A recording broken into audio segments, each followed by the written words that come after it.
Welcome to another episode of Breaking Bank. This is your host, John McCaig. You can check us out on libertyaid.org, and you can write us an email to contact@libertyaid.org. So let's do a short little thing on how to sign for anything. How do you do what's called your signature? Oh, can you sign this, right?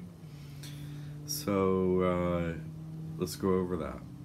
And, if anybody asks, is this your signature? The answer is always no. In any case, no matter what it is, you never agreed that that's your signature, not ever. Because a signature means that there are no hidden items in the contract left out, and that you agree to all the items that are in the contract fully and totally. That's what a signature does. And if you think about it, what's the difference between an autograph and a signature? I don't know.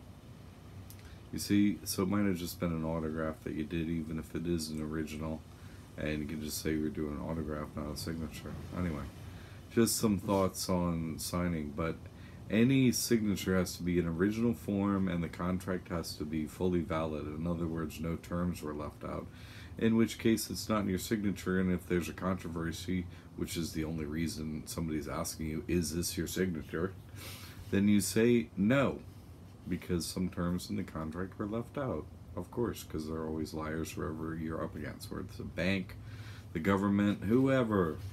So how do we sign for things? Okay, because we're asked a lot growing up and throughout our lives, is this you? When you're asked to give identification, is this you? Well, we're not pieces of plastic, we're not corporations, we're not businesses, okay?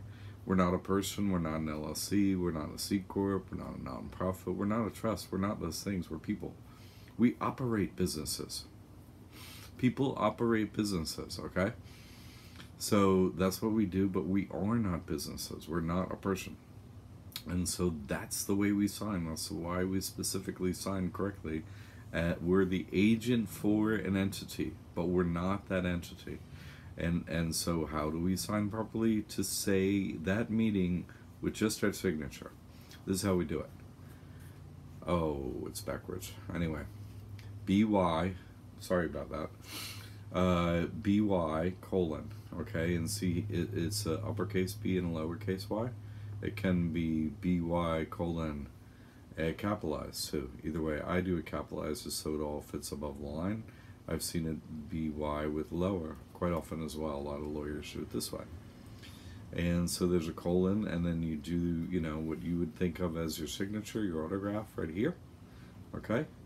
And then you write that down, and then there's usually a line you're signing under.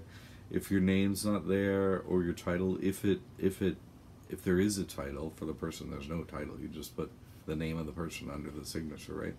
But say you're signing as a trustee, there'd be a dash, and then the title, trustee, what you are.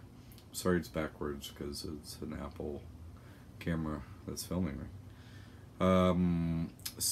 Okay, that is how we sign.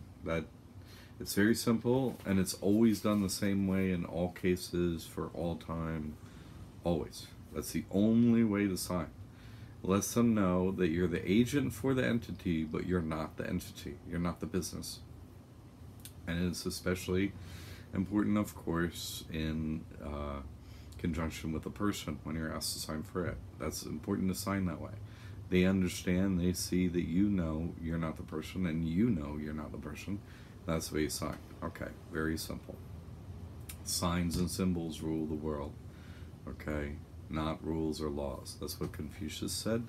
Everyone famous is a Freemason, so Confucius is just talking about his language that he uses among his brotherhood, called the Freemasons, Rosicrucians, whatever. There's only one brotherhood, that brotherhood is with Satan. Alright, signs and symbols. Alright, God bless your success.